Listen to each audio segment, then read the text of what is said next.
सबसे पहले देखते हैं hernia umbilicus and abdominal wall. Hernia की डेफिनेशन बहुत ज़्यादा इंपॉर्टेंट है। आपको यहाँ से अच्छी लग रही है डोगर से, यहाँ से कर लें, आपने कहीं और किसी और सोर्स से करनी है, बट हर्निया की डेफिनेशन आपकी फिंगर टिप्स पे होनी चाहिए for both MCQ and SCQ. हम डोगर से पहले देख लेते हैं कि hernia is an abnormal protrusion of cavities content through a weakness in the wall. 3 parts बना लें इसकी डेफिनेशन के। सबसे पहले कैविटी का कंटेंट प्रोट्रूड हुआ है। नंबर 2, क्यों प्रोट्रूड हुआ है, वॉल में कोई वीकनेस थी। Number 3, takes with it all the linings of cavity, cavity की सारी लाइनिंग्स को साथ लेकर जाएगा। तो इसी कॉम्पोजिशन। नेक्स्ट आ जाते हैं हर्निया के पार्ट्स। 3 हमने इसकी डेफिनेशन के पार्ट्स बनाए थे और 3 ही हर्निया के पार्ट्स होते हैं, सैक, कवरिंग और कंटेंट। जो सैक होता है ना, वो पेरिटोनियम का बना होता है। उसमें माउथ भी होगा, नेक भी होगी और उसकी बॉडी और फंडस होगा। बिल्कुल गोल ब्लैडर लाइक इसकी ना शेप बन जाती है, फंडस, बॉडी, नेक और एक माउथ। कवरिंग सब क्या होंगी, एब्डोमिनल वॉल की लेयर्स को साथ लेकर आया है, तो वो जो लेयर्स है सारी वो इसकी कवरिंग्स बन जाएंगी। अब उसमें एक्सटर्नल ओब्लीक है, इंटरनल ओब्लीक है, कैपन्यूरोसिस है, जो भी है वो सारी इसकी कवरिंग्स हैं। आगे जब हम डायरेक्ट और इनडायरेक्ट को देखेंगे ना, तो वहाँ पे मैं आपको सारी इनकी कवरिंग्स बताऊंगी कि डायरेक्ट की थोड़ी डिफरेंट होती है, इनडायरेक्ट की डिफरेंट होती है। ये भी आपका क्वेश्चन आ सकता है, इसको फिर हम आगे देखते हैं। अभी कंटेंट की बात करते हैं। कंटेंट में अब जरूरी नहीं हर दफ़ा बोवल ही होगा, बाज़ दफ़ा मोमेंटम भी हो सकता है हर्निया में, तो कंटेंट भी डिफरेंट हो सकते हैं। ठीक है, कंटेंट होगा क्या, उस कैविटी का स्ट्रक्चर होगा, एब्डोमिनल कैविटी से आ रहा है तो उसी का स्ट्रक्चर होगा ना कंटेंट। आगे ना उसने क्लासिकली कह रही हूँ, क्लिनिकली क्लासीफाई किया है एब्डोमिनल हर्निया को, रिड्यूसिबल, इरिड्यूसिबल, ऑब्स्ट्रक्टेड, स्ट्रैंगुलेटेड। मतलब क्लिनिकल का मतलब है कि फाइंडिंग्स क्या मिल रही हैं, उस बेस पे उसने क्लासीफाई कर दिया। रिड्यूसिबल, रिड्यूस हो जाता है, पेशेंट उसको रिड्यूस कर देगा या वो इटसेल्फ रिड्यूस हो जाएगा। इटसेल्फ यानी पेशेंट जब सुपाइन होता है ना, आपको पता है जब पेशेंट सुपाइन पोजीशन में होता है तो जो स्मॉल हर्नियाज हो रिड्यूसिबल, वो खुद ब खुद जो है ना वो अंदर चला जाता है, रिड्यूस हो जाता है। और फिर अगर पेशेंट लेटा हुआ है और आप वो देखना चाह रहे हो बल्ज, या पेशेंट को खड़ा किया हुआ आपने, तो आप उसे कफिंग का कहोगे। रिड्यूसिबल हर्निया जो है ये कफिंग पल्स शो करता है। इरिड्यूसिबल हर्निया, अब ये तो वापस ही नहीं जा रहा, इसमें आपको कफिंग पल्स की क्या ही जरूरत पड़नी है, ये तो आपको बाहर नजर आ रहा है। अब ये क्यों वापस नहीं जा रहा है, इसका कॉज एमसीक्यू में आ सकता है ना कॉज, कि क्यों रिड्यूसिबल हो गया है, क्यों वापस नहीं जा रहा। एडहेजन्स बन जाती हैं सैक और उसके कंटेंट के दरमियान। मतलब जो सैक है, जो पेरिटोनियम है और जिसके अंदर उसका कंटेंट है, अब बोवल लगी अगर इस पेरिटोनियम के साथ अटैच हो गई है जो बाहर आया हुआ है, तो वो अंदर तो नहीं जाएगी ना, इधर ही रहेगा, इसलिए फिर ये रिड्यूसिबल हो जाते हैं। और इरिड्यूसिबिलिटी जो है वो स्ट्रैंगुलेशन की तरफ ले जाती है हर्निया को। ऑब्स्ट्रक्टेड हर्निया, ऑब्स्ट्रक्टेड हर्निया तब होगा जब बोवल कंटेंट होगा हर्निया का, उसकी ब्लड सप्लाई को कुछ नहीं हुआ, ब्लड सप्लाई इंटैक्ट है, लेकिन ऑब्स्ट्रक्शन हो गई है ल्यूमन की। और आपको पता है ऑब्स्ट्रक्शन के क्या सिम्टम्स होते हैं, इंटेस्टाइनल ऑब्स्ट्रक्शन वाला चैप्टर आपने पढ़ा होगा, कार्डिनल फीचर्स क्या होते हैं उसके, पेन और वॉमिटिंग, कॉन्स्टिपेशन, ये फीचर्स होते हैं ना। तो ऑब्स्ट्रक्टेड हर्निया का पेशेंट भी पेन के साथ आ जाएगा, स्ट्रैंगुलेटेड हर्निया का पेशेंट भी पेन के साथ आएगा। तो थेरेटिकली बुकिश नॉलेज तक तो इनको डिफ्रेंशिएट कर लेते हैं, लेकिन क्लिनिकली जब पेशेंट आता है तो इतना आसान नहीं होता डिफ्रेंशिएट करना कि ऑब्स्ट्रक्टेड है या स्ट्रैंगुलेटेड है। तो इसीलिए फिर हम सर्जरी की तरफ ही चले जाते हैं दोनों के केस में, क्योंकि हम हमें लगता है कि दोनों का ट्रीटमेंट सेम है, तो हमें डिफ्रेंशिएट करने की कोई ऐसा ज़रूरत भी नहीं है, दोनों एक एमरजेंसी कंडीशन है। अच्छा, स्ट्रैंगुलेटेड में ब्लड सप्लाई खतरे में है, ब्लड सप्लाई नहीं मिल रही उसको सही, गिंग्रीन होना शुरू हो जाएगा। अगर 4 से 5 घंटे लेट हो गया, 4 से 5 घंटे के लिए स्ट्रैंगुलेशन हो गई तो गिंग्रीन शुरू हो जाएगा, और जो कंटेंट है उसकी तो डेथ हो जाएगी, अगर वो बॉवल हुआ तो उसकी डेथ हो जाएगी। इसका जो पेशेंट आपके पास आएगा वो colicky abdominal pain, nausea, vomiting. ठीक है, अगर आप हर्निया को एग्जामिन करोगे वो टेंस होगा, टेंडर होगा और इरिड्यूसिबल होगा। क्योंकि मैंने क्या कहा था, मैंने कहा था इरिड्यूसिबिलिटी विल लीड टू स्ट्रैंगुलेशन, तो स्ट्रैंगुलेटेड हर्निया हमेशा इरिड्यूसिबल होता है। जब इरिड्यूसिबल होगा तो कफिंग पल्स भी नहीं होगी। चले आगे बात करते हैं जी एक्सटर्नल एब्डोमिनल हर्नियास की। यानी उसने दूसरी आपको क्लासिफिकेशन की टाइप बताई, एक तो क्लासिफिकेशन थी क्लिनिकल प्रेजेंटेशन की बेस पे, अब क्लासिफिकेशन है जी उसने की हुई कॉमन या रेयर, मतलब जो मोस्ट कॉमन है और जो रेयर है कभी कभी नजर आते हैं। Most common inguinal, femoral, umbilical, paraumbilical, epigastric. अब ये जो 5 हर्नियाज है ना, ये इस चैप्टर में हमने डिटेल में पढ़ने हैं और उनकी डिटेल्स याद लिखनी है, बिकॉज यहाँ से आपको एलईक्यू, एसईक्यू इन 5 में से आना है, क्योंकि ये डिटेल है। जो रेयर है उनमें से आपको एमसीक्यू आएंगे, interstitial, obturator, lumbar hernia, gluteal sciatic hernia, Spigelian, perineal, करने हमने ये भी हैं बट दे आर एमसीक्यूज। लेकिन वो जो ऊपर वाले 5 है वो पोटेंशियल एलईक्यू, एलईक्यू इसलिए कह रही हूँ क्योंकि एफएमयू में एलईक्यू आता है, वरना वो एससीक्यू है आपके सारे। ठीक है, अच्छा, इंग्वाइनल हर्निया से स्टार्ट करते हैं। इंग्वानल हर्निया शुरू करने से पहले इसने इंग्वानल ट्रायंगल के बारे में बात की। इंग्वानल ट्रायंगल जो है, ये इसको हेज़लबर्ग ट्रायंगल भी कहते हैं। ये आपका ये भी क्वेश्चन आ सकता है। इसमें ना इसको पता होना इसलिए ज़रूरी है क्योंकि जो डायरेक्ट हर्निया है ना वो यहाँ से प्रोट्रूड करके इंग्वानल कनाल में आता है। इंग्वानल कनाल है, अब उसमें 2 ओपनिंग है। आप ना उसको ऐसे एक होलो पाइप की तरह कंसीडर करें। एक उसकी ओपनिंग स्टार्टिंग में है जो डीप रिंग है, एक उसकी एंड पे है जो सुपरफिशियल रिंग है। अगर उस ट्यूब में, उस पाइप में, उस कैनाल में किसी चीज़ ने इंटर होना है तो वो उसकी ओपनिंग डीप रिंग की तरफ से इंटर होगा और फिर जो सुपरफिशियल रिंग है उसकी तरफ से निकल जाएगा। ऐसा कर रहा होता है हमारा इनडायरेक्ट इंग्वानल हर्निया कि वो डीप रिंग से इंटर हो रहा होता है और सुपरफिशियल से निकल रहा होता है। इनडायरेक्ट ऐसा ही करता है। लेकिन जो डायरेक्ट है ना वो रूट नहीं फॉलो करता ये वाला। वो डायरेक्टली उस इंग्वानल कनाल की वॉल में से जो उस कनाल की पोस्टीरियर वॉल है वहां से ना निकलता है और प्रोट्रूड कर देता है कनाल में डायरेक्टली। वो कहते हैं मैंने डीप रिंग की तरफ से नहीं आना, वो डायरेक्टली वॉल से आता है। तो वो जो वॉल है जहाँ से वो आ रहा है वो ट्राइंगल है, वहाँ पे ट्राइंगल एक बन रही है, इसलिए आपको इस ट्राइंगल का पता होना जरूरी है। अच्छा, इसकी बाउंड्रीज अब क्या है? मीडियली इसमें रेक्टस शीथ का लेटरल मार्जिन होगा। रेक्टस शीथ का लेटरल मार्जिन, दोनों साइड पर रेक्टस शीथ है ना, दरमियान में लीनिया एल्बा है, तो जो दोनों के लेटरल मार्जिन को हम लीनिया सेमिलुनरस भी कहते हैं। और इसके सुप्रोलेटरली मतलब अब ट्राइंगल है ना तो वो बॉक्स तो होगा नहीं कि पूरी पूरी बाउंड्रीज बने सुपीरियर इंफीरियर लेटरल मीडियल। अगर वो बॉक्स होता या वो जो है ना स्क्वायर होता तो उसकी ऐसे ही बाउंड्रीज बनती। ट्राइंगल है तो इसकी एक टेढ़ी सी बाउंड्री होगी सुप्रोलेटरल। वो जो सुप्रोलेटरल है वो एपिगेस्ट्रिक वेसल्स बना रही है, इंफीरियर एपिगेस्ट्रिक वेसल्स। यहीं पर एक और आपका एमसीक्यू पॉइंट, लेटरल बाउंड्री बना रही है ये जो। अच्छा, ये थोड़ी सी आवाज कट गई थी, मैं दोबारा बताती हूँ। तो मैंने कहा कि ये जो इंफीरियर एपिगेस्ट्रिक वेसल्स हैं ये लेटरल बाउंड्री बना रही हैं इस ट्राइंगल की। तो इस ट्राइंगल में से डायरेक्ट हर्निया ने आना है। तो खुद सोचें, direct hernia inferior epigastric vessels के मीडियल होगा या लेटरल होगा? मीडियल होगा, क्योंकि सबसे लेटरल इंफीरियर एपिगेस्ट्रिक वेसल्स पड़ी हुई हैं, इनके साथ मीडियल ही ट्राइंगल पड़ी है और उस ट्राइंगल में से हर्निया ने निकलना है। तो ये इधर कंफ्यूज नहीं होना कभी भी, डायरेक्ट हर्निया इसके मीडियल होता है इंफीरियर एपिगेस्ट्रिक वेसल्स के, क्योंकि ये उस ट्राइंगल की लेटरल बाउंड्री बनाती है जिस ट्राइंगल में से उस हर्निया ने आना है। और इंफीरियर क्या होगा? इंग्वानल लिगामेंट। ठीक है, इसको पोपट लिगामेंट भी बाजुकात कहते हैं। इंग्वानल कनाल, अब जब हमने इंग्वानल ट्रायंगल को समझा, अब इंग्वानल कनाल की भी बात कर लेते हैं। 3.75 सेंटीमीटर लॉन्ग होती है। इसकी डायरेक्शन जो है वो डाउनवर्ड एंड मीडियली होती है, डीप रिंग से शुरू होकर सुपरफिशियल रिंग पे खत्म होती है।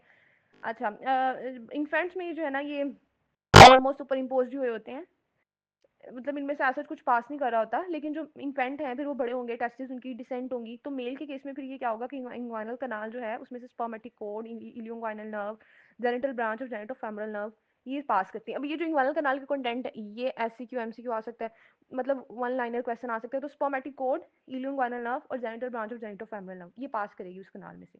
और फीमेल के केस में क्योंकि स्पर्मेटिक कोड नहीं होता तो फीमेल के केस में राउंड लिगामेंट पास करते हैं, लेकिन नर्व्स सेम ही रहती हैं। ठीक है, नर्व्स वही रहेंगी।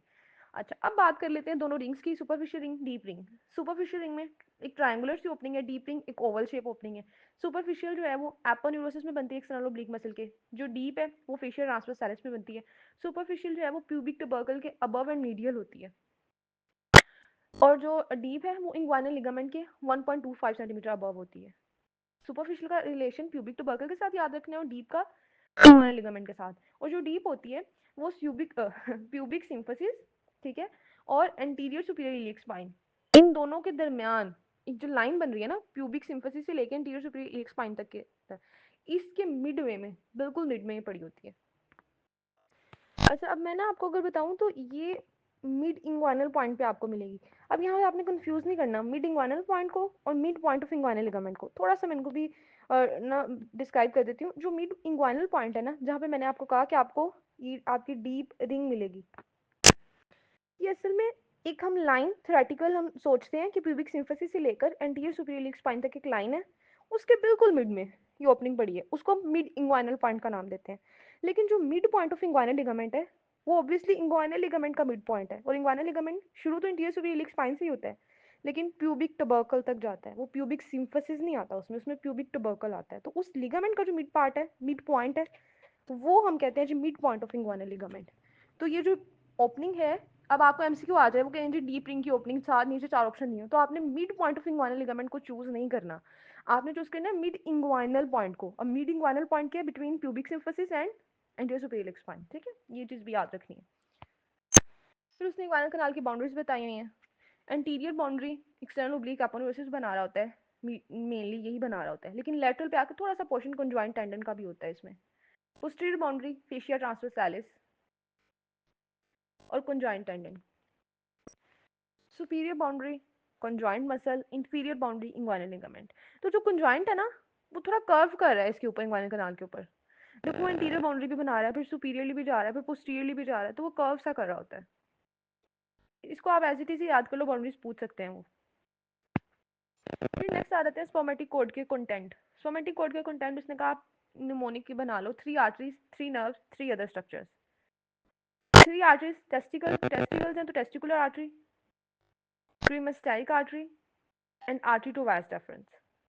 Nerves, ilioinguinal nerve, cremasteric branch of genitofemoral nerve and T10 sympathetic nerve. Three other structures में vas deferens, pampiniform plexus जो टेस्टिस को ड्रेन कर रहा है और ड्रेनिंग लिम्फ नोड। तो थ्री अदर स्ट्रक्चर तो आसान है ना। वास डेफरेंस जो स्पर्म लेकर आएगा टेस्टिस से, वीनस प्लेक्सिस जो टेस्टिस से वीनस ड्रेनेज लेकर आएगा, लिम्फ नोड्स जो कि ड्रेन करेंगे टेस्टिस को। तो ये तो थ्री स्ट्रक्चर्स हो गए। नर्व्स की बात करें तो इलियो इंग्वाइनल नर्व, ठीक है, जेनिटोफेमरल नर्व उसकी ब्रांच एक, और सिंपैथेटिक नर्व। ये आप 2 से 3 दफा इसको रिवाइज करें, हो जाएगा आपको याद इंशाल्लाह। अच्छा जी, आगे बात करते हैं। उसने प्रोसेसिस वेजिनालिस का कॉन्सेप्ट डिफाइन किया। उसने कहा जब टेस्टिस डिसेंड करती हैं एब्डोमेन से स्क्रोटम की तरफ आती हैं तो ये पेरिटोनियम को अपने साथ लेकर आती हैं। वो जो पेरिटोनियम का पोर्शन टेस्टिस के साथ नीचे आता है उसको प्रोसेसिस वेजिनालिस कहा जाता है। अब इसका मतलब है कि जब टेस्टिस नीचे आ रही हैं तो वो उनका जो है ना वो अभी तक कम्युनिकेशन है ऊपर एब्डोमिनल कैविटी के साथ, कम्युनिकेशन में है वो अभी तक। लेकिन कम्युनिकेशन बंद होना चाहिए, वरना टेस्टिस अगर नीचे आए हैं और वो कम्युनिकेशन खुला रहेगा तो उस कम्युनिकेशन से बॉवल बाकी जो भी कैविटी के कंटेंट है वो भी तो नीचे आ सकते हैं ना। तो इसको रास्ते को बंद होना चाहिए। अब अल्लाह ताला ने ये निज़ाम बनाया कि जिसका प्रोक्सिमल पार्ट है वो खुद ही बंद हो जाता है, ऑब्लिटरेट हो जाता है, लेकिन जो इसका डिस्टल पार्ट है वो पेटेंट रहता है। वो टेस्टिस को ऐसे कवर कर लेता है, कवरिंग बना लेता है उसकी, जिसको टूनिका एल्बुजिनिया हम नाम दे देते हैं। और जो आउटर कवरिंग है और जो इनर इसका पार्ट होता है, पेरिटोनियम 2 लेयर होती है ना, जो इनर है उसको टूनिका वेजिनालिस। तो नीचे से तो उसने पेटेंट कवरिंग बना दी, लेकिन ऊपर से वो ऑब्लिटरेट हो जाएगा। अब मसला तब आना है जब उसका प्रोक्सिमल पोर्शन भी ऑब्लिटरेट नहीं हो पाएगा। फिर क्या होना है, फिर वो कम्युनिकेशन है, तो मैंने कहा उस कम्युनिकेशन से टेस्टिस नीचे आएंगे तो उस कम्युनिकेशन से फिर बॉवल के कंटेंट, लूप्स, ओमेंटम कुछ भी नीचे आ सकता है। उस वजह से फिर इनडायरेक्ट हर्निया बनती है। अगर पेरिटोनियल फ्लूइड वहां से नीचे आएगा उस कम्युनिकेशन की वजह से तो उसको हम इन्फेंटाइल हाइड्रोसिल का नाम देंगे। अगर बोवल के कंटेंट आएंगे, मतलब बोवल बोवल आएगा, तो फिर उसको हम इनडायरेक्ट इंग्वानल हर्निया का नाम देंगे। इसीलिए मैंने आपको कहा था कि इनडायरेक्ट हर्निया ना वो बिल्कुल जो स्टैंडर्ड पाथवे है ना वही फॉलो करता है जो टेस्टिस ने फॉलो किया है, जो अब स्पर्मेटिक कोड फॉलो कर रहा है कि उधर से निकला, डीप रिंग में आया, इंग्वानल कनाल से गुजरा, सुपरफिशियल रिंग से गुजरा, नीचे पहुंच गया स्क्रोटम तक। ठीक है, इस तरह से वो ना फॉलो करता है पाथ। अच्छा, इसकी 3 ना उसने टाइप्स बताई हैं। ये मैंने आपको बताया ना कि वो टेस्टिस तक, सॉरी स्क्रोटम तक नीचे आएगा। तो ज़रूरी नहीं है कि हर हर्निया जो इनडायरेक्ट होगा वो बिल्कुल नीचे तक आएगा। कुछ बिबोनासील होंगे जो कि सिर्फ इंग्वानल कनाल तक रुक जाएंगे, डीप रिंग से इंटर तो हुए बट इंग्वानल कनाल में ही रहे, वो सुपरफिशियल से उन्होंने एग्जिट नहीं किया। कुछ फनिकुलर होंगे, ये क्या करेंगे, नीचे तक आ जाएंगे लेकिन just above the epididymis, obstruct, इससे नीचे नहीं जाएंगे। एपिडिडमस बिल्कुल टेस्टिस के साथ अटैच होती है ना, तो जस्ट अबव द एपिडिडमस। अब इसमें जब स्क्रोटम को पलपेट किया जाएगा तो टेस्टिस अलग से फील होंगे और ये जो कंटेंट है, ये जो हर्नी है, ये अलग से फील होगा। लेकिन जो कंप्लीट है ना, कंप्लीट हर्निया, उसमें वो बॉटम ऑफ स्क्रोटम तक आ जाएंगे और टेस्टिस को अंदर ले लेंगे। तो उसमें भी आप अलग से पैल्पेट नहीं कर सकते। अब ये 3 टाइप्स होगी, बबोनेसील, फनिकुलर और कंप्लीट। डायरेक्ट का मैं ऑलरेडी बता चुकी हूँ कि वो हैज़र्बर्ग ट्रायंगल से इंग्वानल कनाल में इंटर होता है, फिर सुपरफिशियल रिंग से निकल के स्क्रोटम में आ जाता है। पहले हम अब क्लिनिकल फीचर्स देखेंगे, सिम्टम्स देखेंगे पेशेंट की और साइंस देखेंगे, फिर हम देखेंगे कि क्या हमें कोई इन्वेस्टिगेशन करानी है, फिर हम इसका ट्रीटमेंट देखेंगे। लेकिन उससे पहले मैं आपको डायरेक्ट और इनडायरेक्ट का थोड़ा डिफरेंस बताऊंगी। ये अच्छा, ये भी आपका एससीक्यू है कि डिफरेंशिएट करें डायरेक्ट और इनडायरेक्ट हर्निया को। मैक्सिमम पॉइंट आप जितने याद करेंगे, क्योंकि पेपर में सारे तो याद आने नहीं है, कुछ ना कुछ तो भूलना ही है, तो ज़्यादा से ज़्यादा आप याद रखें डिफरेंस। सबसे पहला डिफरेंस याद आता है कि जो इनडायरेक्ट हर्निया है वो तो अब आपको समझ भी आ गई होगी कि प्रोसेसिस वेजिनालिस की परसिस्टेंट पेटेंसी की वजह से बनता है, कि वो जो उसने ऑब्लिटेट होना था वो नहीं ऑब्लिटेट हुआ, पैटेंट रह गया, तो इस वजह से बनता है। लेकिन जो डायरेक्ट हर्निया है वो बनता है एब्डोमिनल मसल्स वीक है। वो जो हैज़र्बर्ग ट्रायंगल है वो वीक इतनी हो गई है कि वहाँ से बॉवल जो है वो प्रोट्रूड कर गया है, वरना उसमें इस प्रोसेसिस वेजिनालिस का तो मसला ही नहीं है कोई। अब जो इनडायरेक्ट हर्निया है वो ज़्यादा कॉमन यंग एज में होगा, और जो डायरेक्ट है वो ज़्यादा कॉमन ओल्ड में होगा, क्योंकि ओल्ड में ज़्यादा मसल वीकनेस होती है। फिर आगे अगर पाथ की बात करें तो इनडायरेक्ट का पाथ क्या होगा, डीप रिंग से कनाल में आया और जब वो इंटर हुआ कनाल में तो वो इंफीरियर एपिगेस्ट्रिक वेसल के लेटरल था, क्योंकि इसने इंटर होना डीप रिंग से, और डीप रिंग पड़ी होती है lateral to inferior epigastric vessel. मतलब मैं इसको ऐसे याद रख लें कि दरमियान में इंफीरियर एपिगैस्ट्रिक वेसल है, लैटरली डीप रिंग पड़ी है, मीडियली हैजलबैक ट्रायंगल है। तो जो डायरेक्ट हर्निया क्योंकि हैजलबैक से निकलेगा तो वो medial to inferior epigastric vessel होगा। ये इसका थर्ड डिफरेंस हो गया। नेक्स्ट बहुत इंपॉर्टेंट डिफरेंस है कि जो इनडायरेक्ट हर्निया उसका सैक जो होगा वो within the spermatic cord होगा, और जो डायरेक्ट हर्निया उसका sac within the spermatic cord नहीं होगा, पैरेलल टू स्पर्मेटिक कोड होगा। स्पर्मेटिक कोड के कंटेंट आपने देखे थे ना, वास डेफरस गुजरा होता है स्पर्मेटिक कोड से। तो स्पर्मेटिक कोड कुछ भी नहीं है, सिर्फ वो एक पूरा रास्ता है, वो कम्युनिकेशन है। जो पेरिटोनियम नीचे आई है ना, ऊपर से एब्डोमेन के टेस्टिस को लेकर नीचे तक आई है स्क्रोटम तक, वो सिंपली स्पर्मेटिक कोड है।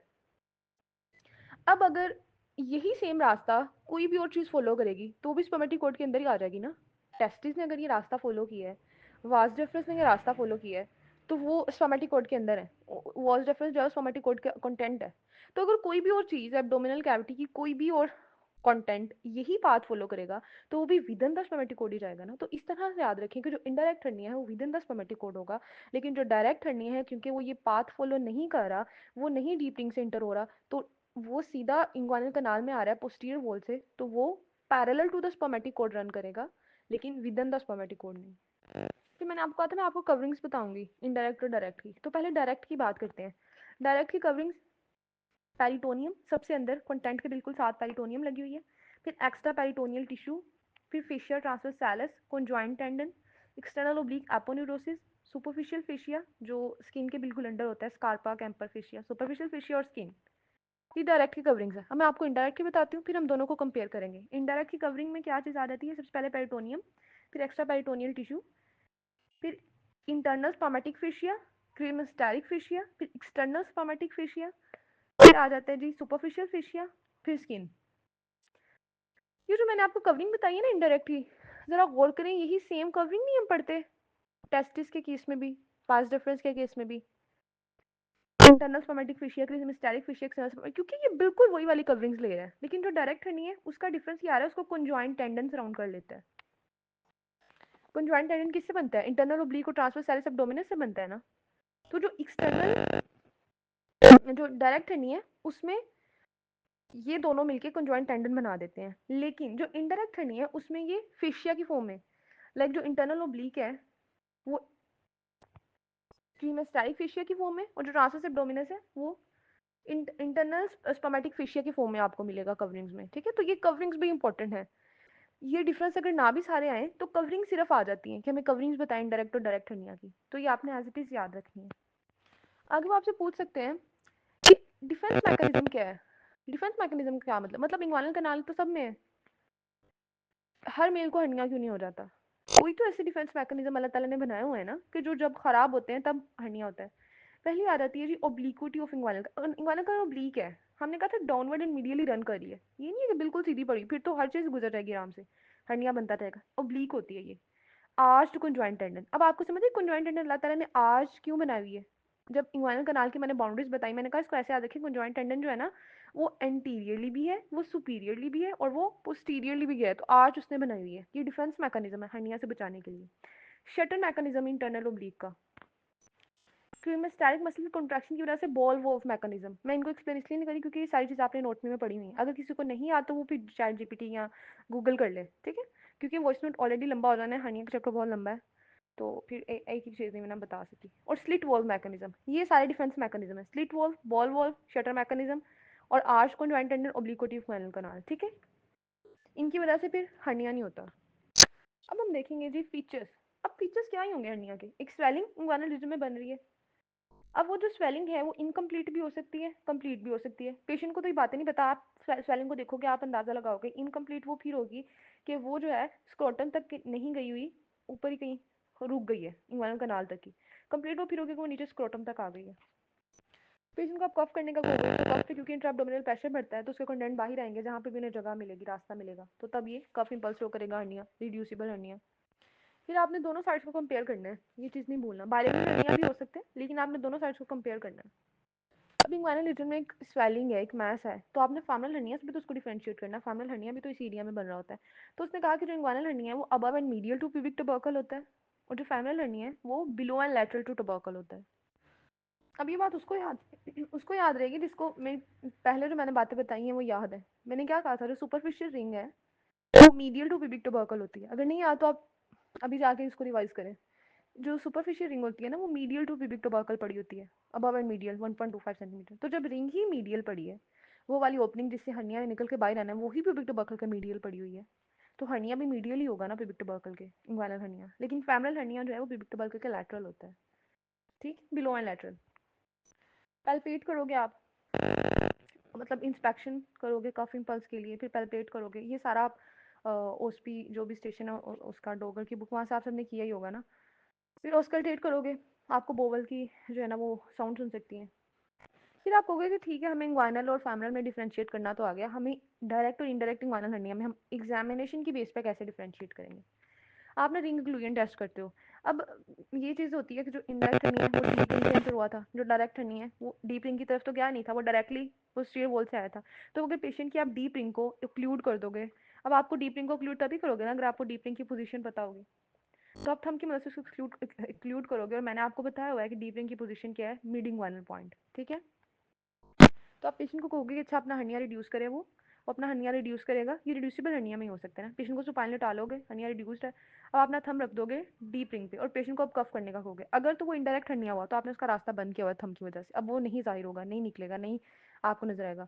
लेकिन अगर वो डायरेक्ट हुआ तो डीप रिंग को बंद करने से उसको कुछ नहीं होगा, उसका तो वो रास्ता ही नहीं था, वो आराम से इंग्वाइनल कनाल में आएगा पोस्टीरियर वॉल से और आपको नजर आ जाएगा। इस तरह से आप दोनों को डिफरेंशिएट कर लेते हो। ये तो थी जो जनरल एग्जामिनेशन में आपने चीज़ें नोट करनी होती हैं। अब मैं आपको बताती हूँ कुछ पॉइंट्स आपने बहुत अच्छे से देखने होते हैं जब आप हर्निया का एग्जामिनेशन करो। रिड्यूसिबिलिटी, सबसे पहले आपने देखना है कि क्या हर्निया रिड्यूसिबल है या इरिड्यूसिबल है। कफ इम्पल्स पेशेंट की करवा के देखनी है। टेंडर तो नहीं है हर्निया, क्योंकि टेंडरनेस शो करी है कि कोई मसला शुरू हो गया है, स्ट्रैंगुलेशन हो सकती है। ओवरलाइन जो स्किन है वो चेंजेस तो नहीं उसमें आए हुए, क्या वो स्किन नॉर्मल एब्डोमेन की और थाई की स्किन जैसी है। स्किन चेंजेस भी यही शो करता है ना कि जो अंदर कंटेंट है उसको स्कीमिया फेस करना पड़ रहा है। ये जो हर्निया का डिफेक्ट है ये बायलैटरल है या यूनिलैटरल है, ये भी चेक करना होता है एग्जामिनेशन पे। कोई वहां पर उस एरिया में आपको प्रीवियस रिपेयर के साइन तो नहीं मिल रहे, कोई स्कार तो नहीं मिल रहा, कहीं पहले इसकी हर्नियोटमी हर्नियोग्राफी तो नहीं हुई हुई। ये तो आप पूछोगे भी उससे, लेकिन आप एग्जामिनेशन पे भी देखोगे। एसोसिएटेड पैथोलॉजी देखोगे, आपको पता है जब हर्निया की एग्जामिनेशन कंप्लीट करते हैं तो हम चेस्ट को भी ऑस्कल्टेट करते हैं, क्योंकि हम देख सकते हैं एसोसिएटेड क्या मसला है, क्या कोज है जिसकी वजह से इंट्राएब्डोमिनल प्रेशर ज्यादा हुआ है और हर्निया बन गया है। चेस्ट की कोई पैथोलॉजी है, क्रोनिक कफ है, क्रोनिक कॉन्स्टिपेशन है, तो हम ये चीजें भी देखते हैं। हम बोवल को ऑस्कल्टेट कर लेंगे, हम चेस्ट को ऑस्कल्टेट करेंगे। नेक्स्ट आपका क्वेश्चन होगा इन्वेस्टिगेशंस, क्या हर्निया में इन्वेस्टिगेशंस करने की जरूरत पड़ती है। तो पहली चीज तो ये कि हर्निया का डायग्नोसिस क्लिनिकल होता है, इन्वेस्टिगेशंस हमें नहीं करवानी पड़ती, बट इन्वेस्टिगेशंस हम करवा सकते हैं टू फिटनेस पर्पस के लिए, ये देखने के लिए पेशेंट सर्जरी वगैरह के लिए फिट है या नहीं, जैसे एलएफटीज आरएफटीज अगर आपने करवानी है आप इन्वेस्टिगेशंस करा सकते हो उसका कोज ढूंढने के लिए, मसला कहाँ पर आ रहा है, ठीक है। जैसे मैंने कहा क्रोनिक कफ, क्रोनिक कॉन्स्टिपेशन, ये यूजली हर्निया करवा देते हैं। तो आप प्लेन एक्सरे भी करवा सकते हो हर्निया का, अल्ट्रासाउंड भी कर सकते हो, सिटी स्कैन करना इंसीनल हर्निया के केस में, ये चीज़ होती है। इंसीनल जो हर्निया उसमें सिटी स्कैन करवाना होता है। स्पोर्ट्समैन जो ग्रोइन है उसमें एमआरआई करवाते हैं। अब स्पोर्ट्समैन ग्रोइन मैंने आपको आगे पढ़ाना है तो परेशान नहीं होना। अच्छा, कंट्रास्ट रेडियोलॉजी की जा सकती है, और जो लेप्रोस्कोपी है ये हम ऑकल्ट हर्निया के लिए करते हैं। अभी ऑकल्ट हर्निया भी मैंने आपको बताना है। तो इन्वेस्टिगेशंस की ऐसे तो आपको जरूरत है, पेपर में आपने ये लिख के आना कि क्लिनिकल डायग्नोसिस होता है, बट आप इन्वेस्टिगेशंस करवा सकते हो फिटनेस को चेक करने के लिए और कॉज ढूंढने के लिए, ठीक है। और इंसीनल हर्निया केस में आप सिटी स्कैन का लिख सकते हो, स्पोर्ट्समैन गोइन के केस में आप एमआरआई का लिख सकते हो। वरना हर्निया के लिए एज सच हमें एक्सरे अल्ट्रासाउंड करवा सकते हैं, बट हमें जरूरत नहीं पड़ती, रेयर है। आगे आ जाते हैं जी हर्निया की डिफरेंशियल डायग्नोसिस, बहुत ज़्यादा इंपॉर्टेंट है पूरी सर्जरी में। एक अपेंडिसाइटिस की डीडीज, दूसरा हर्निया की डीडीज, बहुत इंपॉर्टेंट है। अच्छा, मेल में क्या डीडीज होंगे और फीमेल में क्या होंगे। मेल में वेजाइनल हाइड्रोसील। हाइड्रोसील क्या होता है, ये जो टूनिका वेजिनालिस है ना इसमें फ्लूइड अगर अकोमोडेट हो रहा है उसको हम हाइड्रोसील कहते हैं। तो अब उस टूनिका वेजिनालिस में अगर बोवल आ जाए तो वो इनडायरेक्ट हर्निया है, अगर फ्लूइड आ जाए तो वो हाइड्रोसील है। तो दोनों को डिफरेंशिएट कैसे करेंगे, हाइड्रोसील जो बनेगा टेस्टिस इम्पाल्पेबल होंगे, फ्लूइड सारा उसको सराउंड कर लेगा। लाइंग डाउन यानी सुपाइन लेटेंसी स्वेलिंग रिड्यूस नहीं होगी, वरना हर्निया जो रिड्यूसिबल हो वो रिड्यूस हो जाता है। आपको अपर लिमिट नहीं मिलेगी स्वेलिंग की, ठीक है। अपर लिमिट जब हम एग्जामिनेशन करते हैं ना हर्निया को तो हम ये चीज़ देखते हैं अपर लिमिट तक हम हर्निया के केस में पहुंच सकते हैं, लेकिन हाइड्रोसिल के केस में हमें अपर लिमिट नहीं मिलती। मैंने उल्टा बोल दिया ना, आपको अपर लिमिट मिलेगी, आपको अपर लिमिट फील होती है, हर्निया केस में अपर लिमिट नहीं मिलती। क्यों, क्योंकि हर्निया जो है वो ऊपर से शुरू हुआ हुआ है, एब्डोमेन से, और वो नीचे तक आ रहा है। लेकिन हाइड्रोसील जो है उसमें सिर्फ टूनिका वेजिनालिस में फ्लूइड अकोमुलेट हो गए, और टूनिका वेजिनालिस ने सिर्फ टेस्टिस को सराउंड किया होता है, उसका कोई लेना देना नहीं है इंग्वानल कनाल के साथ, उसका कोई लेना देना नहीं है ऊपर एब्डोमेन के साथ। वो तो कवरिंग है टेस्टिस की।